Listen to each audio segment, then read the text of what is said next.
Welcome to Alphabet City. This is the show that covers everything related to Alphabet Inc. If you don't know what Alphabet is, you haven't been watching this show. I'm your guide, Aya Zakhtar, and most of you are the audience of majesticness. Some of you are in the angry audience, some of you are in the bad audience, but either way, I appreciate you being the audience. Today, we're going to focus on Google things. We'll talk about Fortnite again, the Note 9 is real, and notches. But first up, the Pixel can't stop leaking. Let's head on over to Pixel Park. A video popped up online showing off what looks to be the Pixel 3 XL. Yep, still got that deep notch and a big fat chin. It looks like it's running Android Pie. As the person thumbs through the settings, you can see an option for squeeze and release for Assistant. That suggests you can launch Assistant by squeezing the phone's sides like the Pixel 2's Active Edge feature. The model in the video has 64 gigabytes of storage. The white back looks like it's glass. It even has the Google G on the rear. There's a green power button for pizzazz. On the bottom is a USB-C port and a SIM slot. It also looks like it has an always-on screen. The description of the YouTube video says the Pixel 3 XL has a Snapdragon 845 processor, 4 gigabytes of RAM, and a screen res of 2960 by 1440. There are also pictures online that show USB-C earbuds and a headphone jack to USB-C adapter, which would be included in the box.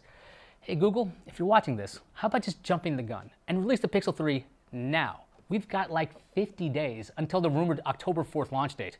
Go all Don Draper and change the conversation. Anyway, Fortnite is out for Android. If you play the game on the upcoming Note 9 or the Tab S4, you get an exclusive skin called Galaxy. Also remember, you can't get the game in the Play Store. You'll have to head on over to Fortnite.com. Let's head on over to Android Avenue. Samsung held its Unpacked event and it was crazy. Underwhelming. The Note 9 starts at $1,000 for the 128 gigabyte model and costs a whopping $1,250 for the top of the line 9. Is it amazingly different than the Note 8? Not really. Yeah, the Note 9 has a bigger screen, a huge battery, faster processor, and more storage by default. The biggest difference is the stylus. The new snazzy S Pen has Bluetooth and can act as a remote for your phone. The pen gets charged by the Note 9. If it dies, it still works as a stylus. 1 minute of charge gets you 30 minutes of Bluetooth usage. Hey, that's a neat feature, but it's not a must-have feature. Also, pretty much everything that was leaked about the Note 9 was true. Honestly, the more interesting stuff was that ridiculous-looking speaker called the Galaxy Home and the new Galaxy Watch. But since that has little to nothing to do with Android, it has no place on this show. Android Police reports that a new Android phone is coming from Palm that will be available on Verizon's network. Take a look at the picture. Android Police says it's codenamed Pepito, because of course it is. Pepito would have a 3.3-inch screen. Yeah, you heard me right.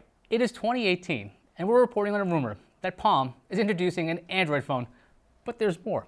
It would be running a Snapdragon 435 processor and pack 3 gigabytes of RAM. Pepito also has a tiny 800 milliamp hour battery for some reason. What is happening?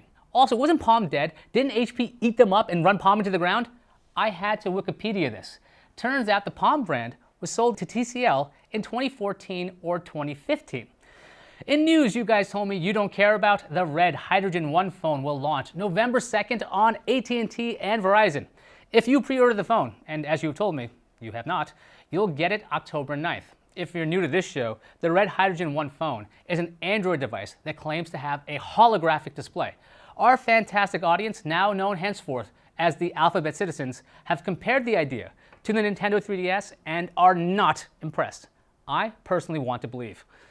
Over at the Android developers blog, Google is laying down the law on notches. The post says devices may only have up to 1 cutout on each short edge of the device. That means that you won't see multiple cutouts on a single edge or more than 2 cutouts on a device. You won't see a cutout on the left or right long edge of the device. Within these constraints, devices can place cutouts wherever they want. Yeah, you tell them, Google. On to Comment Cove. This is the part of the show where we shine a spotlight on the best audience in the world. You guys. Jasper says, can you please give me a shout out? Sure. What up, Jasper?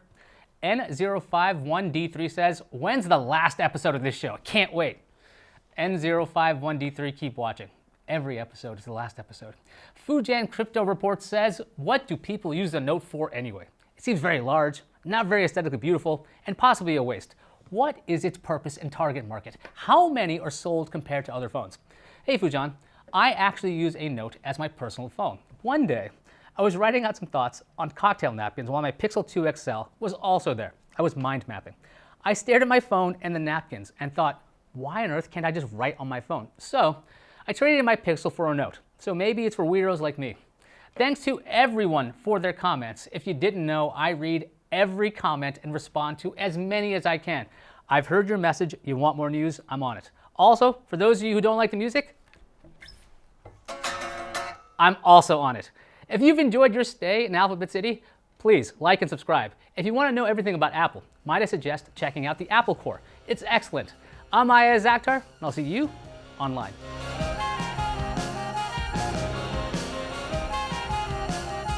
The Android Pie statue was unveiled. Look at it. Yeah, it's boring. I mean, look at the Oreo one. It looks inspired compared to the Android, who seems to have dropped a giant pie. Cue the sad trombone. Wah, wah.